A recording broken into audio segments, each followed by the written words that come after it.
चीज जो ना अब सुनने में आती है, जिसको प्रतिबंधित कर दिया गया है, जिसको करना कराना दोनों अपराध हैं, सजा हो सकती है, आज आप इस बात की चर्चा क्यों कर रहे हो। उसी बीच में एक खबर आती है 1987 की एक घटना, जिसमें 18 साल की एक लड़की सती हो गई। माल सिंह शेखावत को एक दिन पेट का दर्द हुआ। पेट दर्द में उनको सीकर ले जाया गया। जिस समय ये सीएम साहब जो हैं, जिन पर दबाव पड़ रहा था, उस समय इन्वेस्टिगेट होना शुरू हुआ कि यार ये तो रूप कुंवर जो सती हुई हैं, क्या और भी कोई घटना है। तो पता चला कि इसी देवराला गांव में इससे पहले 3 लोग और सती हो चुके हैं। मतलब समाज पर शेम। हालांकि कई जगह पर बताया जाता है गुजरात की एक महिला ने आत्महत्या इसलिए की साबरमती नदी में डूबकर कि वो ये जो सुसाइड नोट था उसमें लिखा था कि मेरे पति मर चुके हैं और मेरे ससुराल वाले मुझ पर दबाव बना रहे हैं कि तुम सती हो जाओ।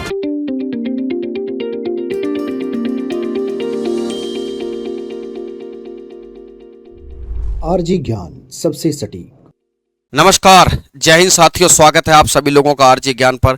और मैं सुशांत कुमार हाजिर हूं फिर एक नई जानकारी, एक नई चर्चा के साथ। मेरे प्यारे साथियों, मेरे पीछे लगी हुई इमेजों से आप एकदम सही तौर पर जज कर पा रहे होंगे कि आज की मेरी बातचीत सती प्रथा को लेकर है। लेकिन आपके दिमाग में अचानक से ये ख्याल आएगा कि वो चीज जो ना अब सुनने में आती है, जिसको प्रतिबंधित कर दिया गया है, जिसको करना कराना दोनों अपराध हैं, सजा हो सकती है, आज आप इस बात की चर्चा क्यों कर रहे हो। ये तो हमारा एक कलंकित अतीत है, आज इसकी चर्चा क्यों। मेरे प्यारे साथियों, यूं तो अंग्रेजों ने इसको 1829 में ही बैन कर दिया था, लेकिन भारत आजाद हुआ और भारत विकसित होने के जो सपने थे, सपने सजाए, और उन सपनों को पूरा करने के लिए जो पर लगे तरक्की के, उसी बीच में एक खबर आती है 1987 की एक घटना, जिसमें 18 साल की एक लड़की सती हो गई। पूरा भारत को उसने झंझोर कर रख दिया कि क्या आज के जमाने में भी इस प्रथा की कोई जगह बची है। क्या इस कलंकित प्रथा की समाज में आज भी कोई जगह बची है। क्या इस कलंकित प्रथा को आज भी सभ्य समाज एक्सेप्ट कर सकता है क्या। लेकिन इसका एक जो शब्द में उत्तर है नहीं। लेकिन फिर भी ये घटना 1987 में राजस्थान के सीकर जिले के देवराला गांव में हुई। सर, 1987 की घटना आज क्यों चर्चा आप कर रहे हैं। मेरे प्यारे साथियों, कल कोर्ट ने डिसीजन दिया। इस प्रथा में इन्वॉल्व हुए कुछ लोगों को कोर्ट ने बरी कर दिया कि ठीक है, कोई उनकी डायरेक्ट इन्वॉल्वमेंट नहीं पाई गई कि उन्होंने किसी को सती कराया हो। देखिए, पूरी बात समझिए, सती गैरकानूनी है, सजा मिलेगी। सती हुई रूप कुंवर, राजस्थान का सीकर जिला, गांव देवराला। आज के इस एपिसोड में पहले आप इस कहानी में 3 पहलुओं को समझेंगे। पहला पहलू कि घटना क्या थी, उस घटना के बाद लोग गिरफ्तार हुए तो उनका हुआ क्या, और सती प्रथा का हमारे देश में क्या इतिहास है। सबसे पहले मैं घटना से शुरू करता हूं। मेरे प्यारे साथियों, राजस्थान में एक जिला है सीकर, बड़ा फेमस है फौजियों के लिए, कोचिंग्स के लिए, पढ़ाई के लिए, लिखाई के लिए। उसी सीकर जिले का एक गांव है देवराला। देवराला गांव की एक घटना जब 1987 में एक लड़की, जिसके पति का नाम था माल सिंह शेखावत को एक दिन पेट का दर्द हुआ।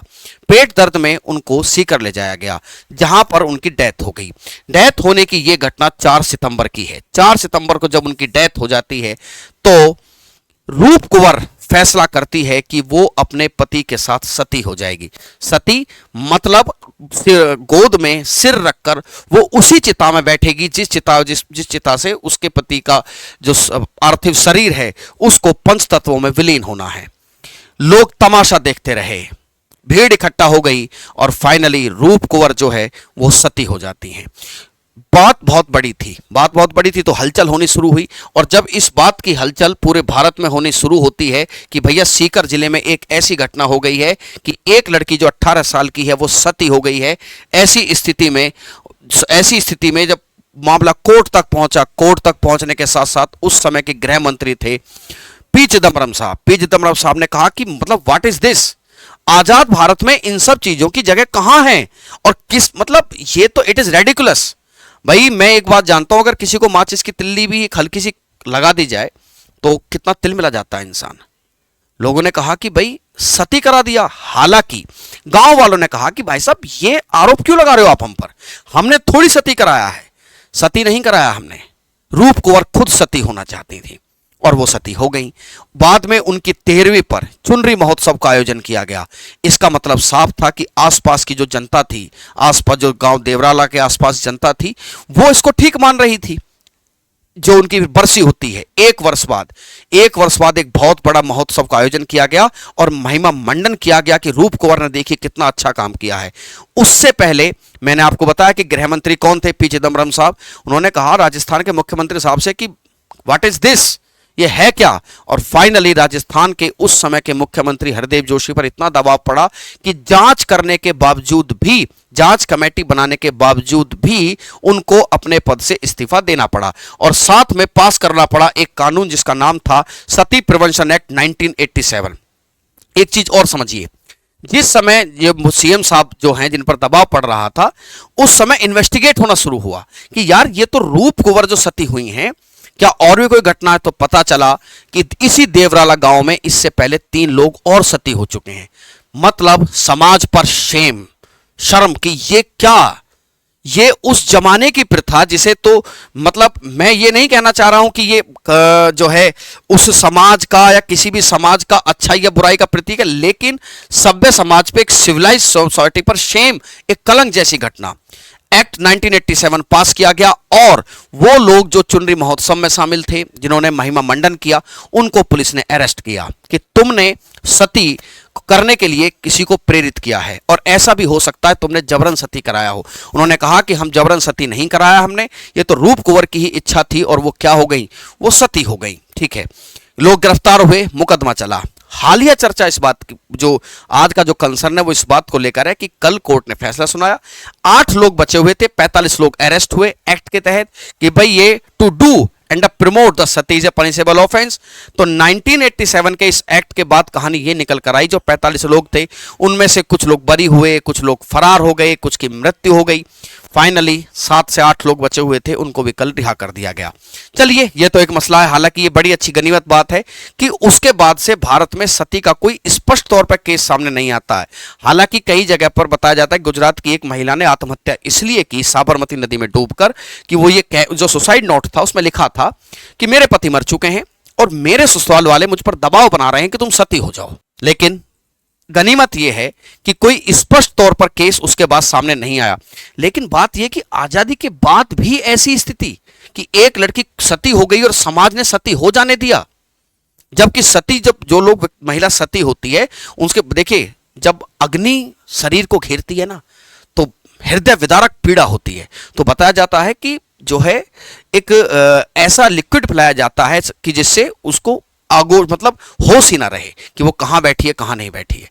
ऐसी स्थिति में कई बार ऐसा होता था। हालांकि हमने कई बार ये सुना और हम आपको बता दें कि जब सती होती है तो जब ऐसा भी तो हो सकता है कि बीच में मन बदल जाए कि भाई मैं क्यों इन आग की लपटों को अपने ऊपर सहन करूं, तो उठने की भी कोशिश करते तो लोग बांस से पकड़ लेते थे। लिक्विड पिलाना, ऐसा द्रव पिलाना जिससे मदहोश हो जाए, जिससे होश ना रहे, और उसके बाद बांस से पकड़ के रखना कि नहीं नहीं तुम्हें सती होना है। कौन जाने क्या हुआ होगा 4 सितंबर 1987 को जब रूप कुंवर सती हुई होंगी। इस बात ने, मैंने बताया कि पूरा देश झंझोर रख दिया और आज तो बहुत सख्त कानून है, सोच भी नहीं सकते हैं आप। अभी उसके बाद बताया जाता है कि बहुत सारी कोशिशें हुई लेकिन एंड टाइम पर पुलिस पहुंची। पुलिस ने कहा कि नहीं, जो लोग आरोपी थे गिरफ्तार भी किया गया और जो कठोर कार्रवाइयां हो सकती थी वो की गई। यहां से एक बात जो हमारे दिल और दिमाग में आती है कि सर ये हमारे इस समाज में ये प्रथा आई ही कैसे, ये प्रथा कैसे आई? तो इसके पीछे मुझे इतिहास में थोड़ा सा पीछे जाना होगा। मेरे प्यारे साथियों, ये जो प्रथा है जो कि सनातन संस्कृति में चलती थी, तो सनातन संस्कृति के बहुत सारी चीजों को टटोलने के बाद क्या कंक्लूजन निकलता है वो आपको देखना होगा। मेरे प्यारे साथियों, सबसे पहली जानकारी जो मिलती है कि भाई सती प्रथा के बारे में हम जब सबसे एंसेंट टाइम में जाएंगे तो हम एक ही जगह पर पहुंचते हैं, वेदों में। मेरे प्यारे साथियों, ना तो किसी वेद में और उस समय की एक ऐसी पुस्तक जिसमें बताया जाता है कि वर्ण व्यवस्था का ठीक ठाक जिक्र है, वर्ण के कार्यों का ठीक ठाक जिक्र है, दैट इज मनुस्मृति। कहीं पर भी सती प्रथा का उल्लेख नहीं है। ऋग्वेद में एक मंत्र आता है, एक मंत्र के आखिर का शब्द है अग्र। अग्र मतलब उसमें लोगों ने इसको एक्सप्लेन इस तरीके से किया कि एक महिला को अग्नि में समाहित हो जाना चाहिए पुरुष की प्रगति या पुरुष के न रहने पर। लेकिन बाद में एक व्यक्ति थे प्रोफेसर मैक्स मूलर, सही समझ रहे हैं आप, प्रोफेसर वही मैक्स मूलर हैं जिन्होंने आर्यों के आगमन का सिद्धांत दिया। प्रोफेसर मैक्स मुलर ने साफ किया कि अग्र का अर्थ है आगे बढ़ना चाहिए। यह किसने कह दिया कि अग्र का अर्थ है अग्नि में झुक जाना चाहिए? यानी कि कंक्लूजन यह है कि किसी भी वेद में कोई जानकारी नहीं है, याज्ञवल्क्य स्मृति, मनु स्मृति में भी सती प्रथा का जिक्र नहीं है। फिर उस समय से थोड़ा सा आगे चला जाए। जब हम उस समय से थोड़ा आगे चलते हैं तो हमारे दो महाकाव्य हैं, एक तो है महाभारत, एक है रामायण। आइए पहले रामायण का कंसर्न लेते हैं। मेरे प्यारे साथियों, इस बात का कहीं कोई उल्लेख नहीं मिलता है कि राजा दशरथ की जब मृत्यु हुई तो उनकी पत्नियां सती हुई, रानियां सती हुई। रावण मारा गया, रावण के मरने पर भी कोई भी उसकी रानी सती नहीं हुई। कि सर आप जो बात कर रहे हो ये हाई प्रोफाइल लेवल कर रहे हो, तो मैं आपको बता दूं सती प्रथा उच्च वर्णों में ही ज्यादा प्रचलित थी। यानी कि सती प्रथा को यह माना जाता था कि उच्च वर्ण ही अच्छा मोक्ष प्राप्ति के हकदार हैं, तो सती प्रथा भी इन्हीं वर्णों में होनी चाहिए। चलिए अगर आप इन्हीं वर्णों की बात कर रहे हैं तो हम इन्हीं वर्णों का उदाहरण लेते हैं। क्या राजा दशरथ, क्या रावण? नहीं, ऐसा कोई एविडेंस नहीं मिलता। एक छोटा सा एविडेंस महाभारत में आकर मिलता है, जब जो राजा पांडु थे उनकी पत्नी माद्री जो है उसके सती होने का उल्लेख मिलता है। लेकिन बाद में रिसर्च ने इस बात को साबित किया कि महाभारत में जिस जगह यह बात लिखी हुई है कि राजा पांडु की पत्नी माद्री सती हो गई हैं, इस खंड को महाभारत में बाद में जोड़ा गया। मतलब हो सकता है कि यह कहानी कपोर कल्पित भी हो, नॉट ए कंक्रीट एविडेंस, ये एक प्रॉपर एविडेंस नहीं है। ठीक है, रामायण और महाभारत में भी इसका कोई इंफॉर्मेशन नहीं मिलती है। फिर आगे चला जाए मेरे प्यारे साथियों, इसी समय आपको पता होना चाहिए कि भारत में चूंकि जब वैदिक संस्कृति आई, फिर उत्तर वैदिक संस्कृति आई, तो उत्तर वैदिक संस्कृति में कुछ ऐसा सिस्टम आया जैसे कास्ट सिस्टम, रिचुअल सिस्टम, जिसके अगेंस्ट में बुद्धिज्म का जन्म हुआ है ना। बौद्ध धर्म जो सनातन धर्म पर या ब्राह्मण धर्म पर जो सीधे कटाक्ष करते थे, आप जरा जस्ट इमेजिन अगर एक ऐसी कुप्रथा ब्राह्मण क्षत्रिय में ये चल रही होती, सनातन धर्म में ये चल रही होती, ब्राह्मण धर्म में ये चल रही होती, तो क्या बुद्धिस्ट मोंक इस बात की आलोचना करे बिना रह जाते? वो तो इसकी खुलकर आलोचना करते कि देखियो ये तो धर्म ऐसा है, इस धर्म में तो इस प्रकार की प्रथा चलती है, आओ हमारे धर्म में शामिल हो जाओ, हमारे धर्म में ऐसा कुछ नहीं है। कौन नहीं जाना चाहता एक वो दौर जब बुद्ध धर्म का गोल्डन एरा चल रहा था, लोग बहुत सारे लोग बुद्ध धर्म में शामिल हो रहे थे। तो ऐसे में बौद्ध धर्म ने कोई बुराई की नहीं की। इसका अर्थ यह है कि लगता है कि जिस समय दोनों धर्मों के बीच में एक वैचारिक द्वंद्व चल रहा था, उस समय में भी सती प्रथा नहीं थी। यानी कि हम देखें तो भगवान बुद्ध के काल तक हम आ गए, आर्य संस्कृति की शुरुआत से बुद्ध के काल तक हम आ गए हैं, उस केस में भी अभी तक सती प्रथा का कोई एविडेंस नहीं मिलता। अगर आप इतिहास हल्का सा भी जानते हैं या इतिहास के रुचि कर रहा है आपके लिए, तो आपको एक घटना जरूर पता होगी कि एक जगह पड़ती है लोथल, सिंधु घाटी सभ्यता में। वहां पर स्त्री पुरुष के सब जो हैं एक साथ मिले हैं। लोग कहते हैं कि वो सती प्रथा का साक्ष्य है, लेकिन मेरे प्यारे साथियों इतना पुराना जाओगे तो फिर उसके बारे में तुम एविडेंस तुम्हें लाना पड़ेगा। सिंधु घाटी सभ्यता में कुछ लिखा हुआ तो मिला नहीं है। Everything is perception but not the concrete evidence. यानी कि अगर मैं आर्य संस्कृति से भी पहले जाऊं सिंधु घाटी सभ्यता में भी, तो वहां पर भी किसी प्रकार के सती जैसे सिस्टम होने के कोई एविडेंस नहीं मिलते हैं। ठीक है, बात आगे चली, आर्य संस्कृति में नहीं मिला, मैंने बता दिया वेद में नहीं है, याज्ञवल्क्य स्मृति में नहीं है, मनु स्मृति में नहीं है, बौद्ध भिक्षुओं ने कोई चर्चा नहीं की है, भगवान बुद्ध ने कोई चर्चा नहीं की है। फिर आगे चला जाए, जब हम इस पर आगे चलते हैं मेरे प्यारे साथियों, सिकंदर का आक्रमण हुआ, एरिस्टोटल भारत आया। यहां से एक चीज जो समझ में आती है, अगर आप इतिहास पढ़ेंगे तो समझेंगे कि जब सिकंदर आया है, तो जो सिकंदर पंजाब में था, पंजाब में 5 नदियां हैं, तो उन्हीं नदियों किनारे कुछ ट्राइबल सोसाइटीज रहा करती थी, जिनसे कई बार सिकंदर का एक खूनी संघर्ष हुआ है। और यहां तक स्थिति हुई है कि महिलाओं और बच्चों ने खुद को आग भी लगाई है ऐसी जनजातियों के बारे में।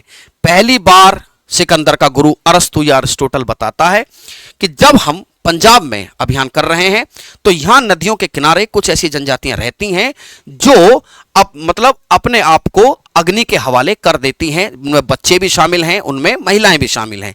यह एक माइनर एविडेंस हो सकता है भारत में सती प्रथा का, but not the concrete evidence. ठीक है, हो सकता है युद्ध के समय कोई और मजबूरी रही हो। आगे चला जाए, आगे चलने पर मौर्य काल आता है। मौर्य काल में मेगास्थनीज का वर्णन बड़ा इंपॉर्टेंट माना जाता है, जिसकी पुस्तक है इंडिका। उसने कहीं कोई जिक्र नहीं किया है। यहां से एक बात क्लियर हो जाती है कि सिंधु घाटी सभ्यता से मौर्य काल तक सर हमें कहीं भी सती प्रथा का कोई भी एविडेंस देखने को नहीं मिलता है। धीरे धीरे कहानी आगे चली, कहानी आगे चलती है तो एक बहुत बड़ा साम्राज्य आया जिसे गुप्त साम्राज्य कहते हैं। गुप्त साम्राज्य में राजा भानुगुप्त का एक सेनापति गोपराज के समय को समर्पित एक अभिलेख, भानुगुप्त का एक अभिलेख जो गोपराज के बारे में जानकारी देता है, जिसका नाम मध्य प्रदेश में मौजूद एरन अभिलेख। It was the first written evidence of the sati system. Eran अभिलेख में लिखा है कि गोपराज के वीरगति प्राप्त होने पर, गोपराज की मृत्यु के बाद उसकी पत्नी सती हो गई है। ये एरन अभिलेख में सबसे पहले लिखा गया है। मेरे प्यारे साथियों, जब आप इतिहास में और अंदर जाएंगे तो आपको एक चीज समझ में आएगी कि एक जो तथ्य लिखा मिलता है कि भारत में संभवतः सती प्रथा को शुरू करने वाले हूण थे। हूण, जब आप इस डिस्कशन को पूरा सुन चुके होंगे तो एक कमेंट करना नहीं भूलिएगा कि ये जो हूण है ये कहां से आए थे और किसके समय में हूणों का सबसे बड़ा आक्रमण हुआ और हूण राजा सबसे फेमस कौन था। तो माना गया ये संभवतः गुप्त काल के ही आसपास ही घटना है, जब गुप्त काल के समय में हूणों के आक्रमण होने शुरू हो गए थे। बताया साफ गया कि पहली बार हूणों ने सती प्रथा को जन्म दिया। बाद में सभी लोगों ने इसको एक्सेप्ट करते चले गए, चाहे किसी भी वजह से क्या कहानी थी। ऊपर के वर्ग क्यों एक्सेप्ट किया, इसके पीछे काम करता है आपका ब्रेन वॉश होना, जिसमें साफ कहा गया कि जो सती है, सती का अर्थ ही होता है सच्चरित्र नारी। सच्चरित्र नारी ऐसी महिला जो पति के मरने पर पति का जो सिर है अपनी गोद में रखकर सती हो जाएगी, उसको यश की प्राप्ति होगी, उसका परिवार यश की तरफ जाएगा, उसको स्वर्ग जाएंगे, 7 पीढ़ियों तक आपको यश प्राप्त होगा। शायद इसी चीज को सेट करते हुए ये प्रथा धीरे धीरे एंटर करने लगी थी। ये एक ऐसा समय था जब धीरे धीरे राजपूत शक्ति का उदय होने लगा। गुप्त साम्राज्य के बाद धीरे धीरे राजपूतों का उदय होने लगता है। इसी कहानी को जब हम फिर आगे बढ़ाते हैं तो पता चलता है कि मोहम्मद बिन कासिम नामक जब एक अरबी मुसलमान जब भारत पर आया, उसके समय पर सबसे पहले, चूंकि बात को समझिए, ये तो चीज दिमाग में आ गई है कि पति मरने पर मर जाने में शायद कोई दिक्कत नहीं है, ऐसा ब्रेन वॉश कर दिया गया है। और उसके लिए कोई कंडीशन ऐसी मिल जाए कि जब जीने की, क्योंकि पति को जीने की वजह बताया गया है। पति जीवन का आधार, क्योंकि पति ही तो परमेश्वर है। अब जब परमेश्वर ही नहीं रहे तो क्या करेंगे रहकर। इस तरीके से चीजें जब सेट होनी शुरू हुई तो मोहम्मद बिन कासिम जब आता है, मुसलमानों का लड़ने का तरीका थोड़ा अलग है। मुसलमानों का लड़ने का तरीका थोड़ा अलग है। वो क्या करते हैं, मार काट और एक तरीके का अत्याचार। अब हम उस शब्द का क्या इस्तेमाल करें, to behaves the womens like the sex slave. मतलब एक सेक्स गुलाम की तरह बर्ताव करने की जो सिस्टम था वो तो बड़ा खराब लगा। अब तो आप इज्जत पे बात आ गई। तो जैसे ही मुस्लिम आक्रमण होने शुरू हुए, 2 प्रथाओं ने जन्म लिया। पहली प्रथा, जब सामूहिक रूप से बहुत सारे सोल्जर मारे गए, शव नहीं आए, युद्ध भूमि में ही शव रह गए, तो एक प्रथा को जन्म लिया जिसका नाम था जोहर। कौन सी प्रथा थी? जोहर प्रथा ने जन्म लिया। दूसरा, इंडिविजुअल केस होता था तो सती हो जाते थे।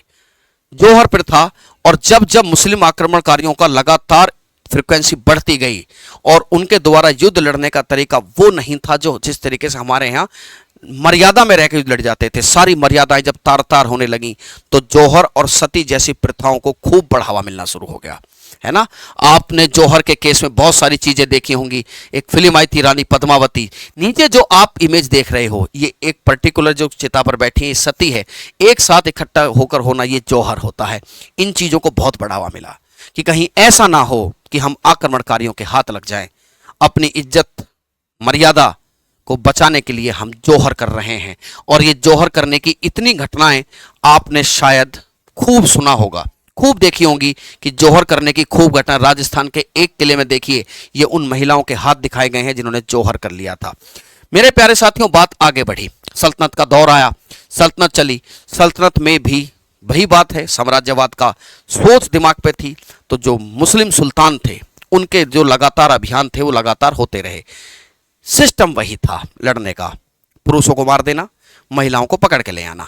ऐसी स्थिति में महिलाएं चाहकर भी, मतलब चाहकर नहीं, मतलब कि ना चाहकर भी जौहर करना, अगर एक पर्टिकुलर किसी की डेथ हुई तो सती करने जैसा सिस्टम उनके दिमाग में छाया हुआ था और वो इस काम को करती थी।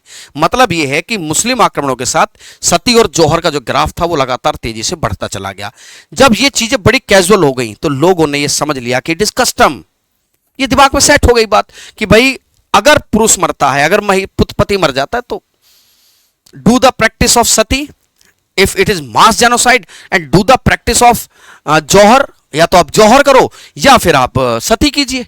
ये सब चीजें दिमाग में सेट होती चली गई। ये दिमाग में कितनी हावी थी, ये चीजें किस लेवल पे काम करती थी, इस बात का अंदाजा आप अहिल्याबाई होलकर का नाम सुना होगा आपने। अहिल्याबाई होलकर की बेटी मुक्ताबाई होलकर सती हुई। राजा रणजीत सिंह मेरे पीछे आप देख रहे हो, राजा रणजीत सिंह की पत्नियां सती हुई।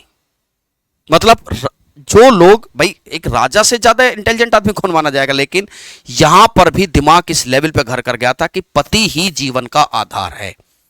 बात आगे चली, धीरे धीरे आगे चलने पर अंग्रेजों का राज शुरू हुआ। अंग्रेजों का राज शुरू हुआ उससे पहले भी बहुत सारे लोगों ने सती प्रथा के बारे में जानकारी दी। जैसे इब्न बतूता बताता है, इब्न बतूता ने कहा कि मैंने 3 जगह सती होते हुए लोगों को देखा है।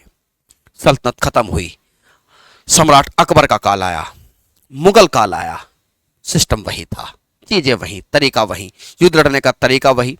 और धीरे धीरे कर कर क्या होने लगा कि भाई जो महिलाएं थी उनको हरम में लाया जाता था। लेकिन थोड़े बहुत लिबरल तरीके से पेश आया अकबर, तो फिर भी जौहर नहीं रुके, जौहर फिर भी नहीं रुके। ठीक है, मोहम्मद बिन तुगलक जो उससे पहले सुल्तान था, उसने कोशिश की सती प्रथा को रोकने की, लेकिन बताया जाता है कि उसी के आक्रमण की वजह से काम्पिल्य जो साम्राज्य था उसमें महिलाओं ने जौहर कर लिया था। कुल मिलाकर सल्तनत, मुगल और फिर बात आगे यूरोपियन कंपनियों का आना शुरू हुआ। यूरोपियन कंपनियों में एक गवर्नर हुआ करता था, अल्बुकर्क, पुर्तगाली गवर्नर। उसने कहा कि भाई ये क्या हो रहा है, कि इसको रोको यार। गोवा में, वो गोवा में था, उसने कहा कि रोको इसको, ये क्या तरीका है कि साहब इनके पति मर गए, तो ये क्या तरीका कि पति मर गए हैं तो आप सती हो जाएंगी, आप अपने आप को जो सुसाइड कमिट कर लेंगी। अब यूरोपियन लोगों को यह बात धीरे धीरे समझ में आने लगी। अब मेरी एक बात यहां ध्यान से समझिए, यूं तो अगर अंग्रेजों की बात की जाए तो अंग्रेजों का कोई भी खास अच्छा काम है नहीं, लेकिन अंग्रेजों ने धीरे धीरे, जब 1800 से हम आगे चले, अंग्रेजों को एक बात समझ में आई कि तुम्हें करना यह होगा कि तुम समाज की सोच पे चोट करो, तभी तुम यहां लंबे समय रह सकते हो। फाइनली कहा जाता है कि उसी समय कुछ ऐसे मूवमेंट शुरू हुए जब धर्म की कमियां गिनवानी शुरू की गई। और देखिए, हो सकता है बाकी धर्म की कमियां जो अंग्रेज हमारी गिनवा रहे थे वो उनके मतलब की हों, लेकिन मैं आज के परिदृश्य से सोचूं, अपने दिल और दिमाग से सोचूं, तो अगर उन्होंने ये कहा है कि सती प्रथा खराब है, तो सती प्रथा तो वास्तव में खराब थी। इसी बीच एक और घटना होती है। राजा राम मोहन राय, उनके भाई जगमोहन राय, उनकी पत्नी भी सती हो जाती हैं। बस अब राजा राम मोहन राय, जिन्हें आधुनिक पुनर्जागरण का पिता कहते हैं, वो कहा कि ये क्या हो रहा है।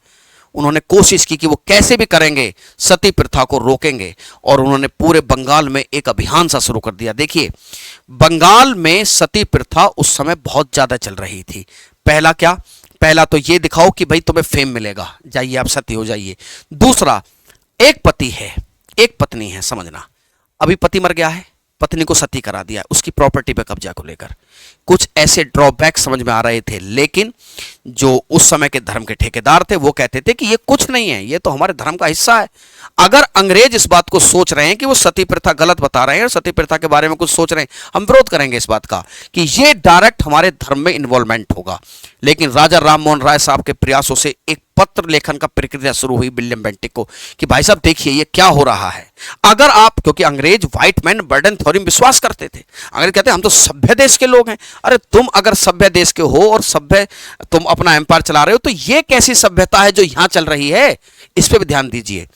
कहते हैं कि विलियम बेंटिक और उस के पहले के कुछ गवर्नरों ने एक सर्वे कराया। 1815 से सर्वे शुरू हुआ कि जरा हमें पता करके बताइए कि आसपास के इलाके में कितनी सती घटनाएं हुई हैं। उन्होंने कहा कि लगभग 6000 सती की घटनाएं हुई हैं। लोग ये कहते हैं कि ये आंकड़ा जबरदस्ती बढ़ाकर बताया गया ताकि अंग्रेज इस बात को साबित कर सकें कि कितने बड़े लेवल पर इस प्रकार का दुस्साहस हो रहा है।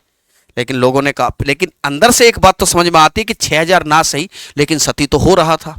अच्छा, एक चीज और समझिए, लोगों ने यह भी आरोप लगाया कि अंग्रेजों का जो सर्वे है सती प्रथा को गलत साबित करने का, सती होने वाली महिलाओं को गिनने का, ये सर्वे सरकार को खुद से कराना चाहिए था। तो मतलब क्या सरकार ने खुद से नहीं कराया था क्या सर? नहीं, सरकार ने सती प्रथा का यह सर्वे कराया था एक ईसाई मिशनरी संस्था से कि तुम मुझे पता करके बताओ कितने लोग सती हुए हैं, और पता चलता है कि 6000 महिलाएं सती हुई हैं।